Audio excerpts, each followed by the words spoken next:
Okay, so what I teach is basically the old like supposedly Shaolin temple style, right? Called the five animal style kung fu, right?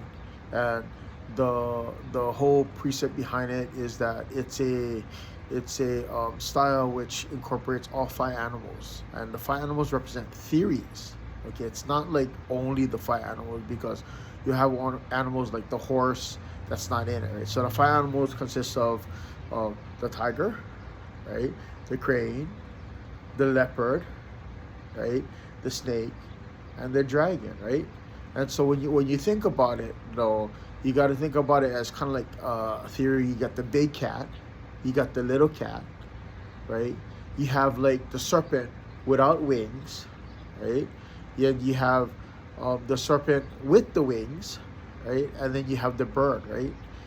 And so the whole concept is that like the dragon has like all the pieces of everything, right? It's got the head of like the lion, it's got the agility of the leopard, it's got the body of the snake, it's got the wings of the bird, right? um Basically that's like the dragon, okay? But theory wise, um the star represents tiger, represents bone, right? Then you got crane representing sinews, or all of the connective tissue that connects around the bone, okay? Then you got um, um, leopard representing speed or timing, right? You got snake representing chi, vitality, right? Right, healing, right? And then you got the dragon representing spirit, okay? So now, how does that come into play? Well, the tiger represents bone, okay? All of the tiger techniques are like powerful techniques, and the reason why it's powerful is because it's like mass, E equals mc squared, right? Power is equal to mass times acceleration, right? And the heaviest portion in your body is what? The bones, right? So the bones help generate the power, but not only the bones, but there has to be proper alignment. So when you do like the powerful kicks, it has to be supported in such a way where when you're kicking, you can generate the energy straight. When you're punching, you can generate the energy, and it's all properly aligned. Okay, everything is lined up in such a way to support each other. Okay. Um, Sinews, which is like basically when we go from like tiger and then we go crane, right? So crane represents sinews.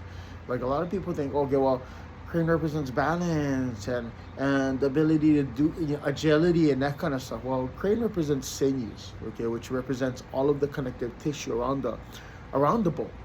Like the tendons, the fascia, the muscles, the ligaments, the nerves, all of that stuff, okay, is consistent with what they call it, the sinews, okay?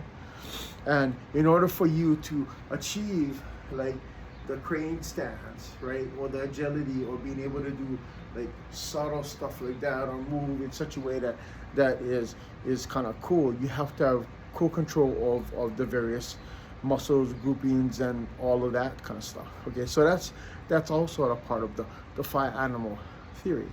Now you have now like the snake. A snake represents chi, but like chi has a physical component too. It's not just an energy component, okay? It also has a physical component, which is basically the blood, and within the blood you have the transport mechanisms of the nutrients as well as the oxygen that goes to the sinews or travels through the sinews, right, to basically support like the actual technique itself, okay? So in addition to that, the snake, you got like the leopard or the small cat, right? Or some people know, oh, it's a panther. Same thing, no matter, right? It's a small cat. And the small cat, they call it like they call it speed, but it's not just how fast it is. It's also proper timing. It's also adapting to the situation. Okay, so that's the aspect of the art that's taken into consideration. Okay, now after that you got the dragon, and the dragon is the mystical creature, and the dragon represents spirit. Okay, it represents intent. It represents being able, like the emotional aspect of the art. Okay, the training of the alter ego. Okay, so that's what the spirit represent of the art.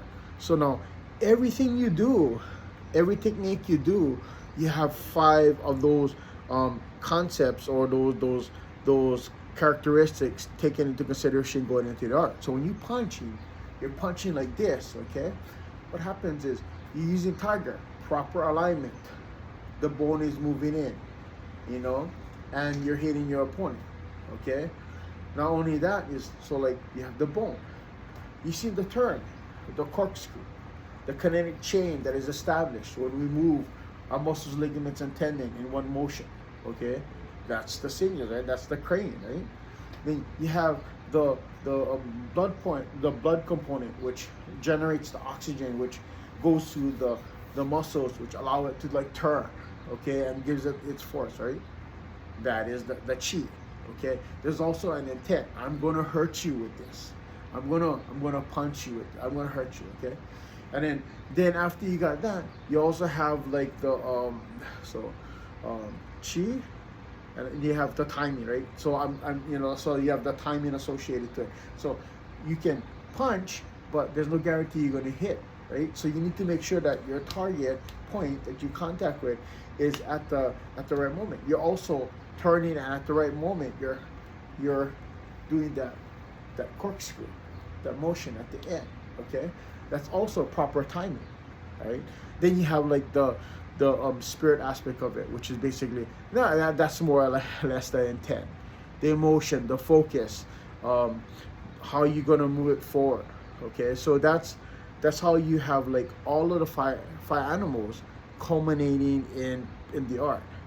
Now each animal has its own characteristic as well of how it defends itself, right? So like the tiger power through, right? The block comes through, right? It's going to meet the block. It's going to power through, and it's going to attack you at the same time, okay?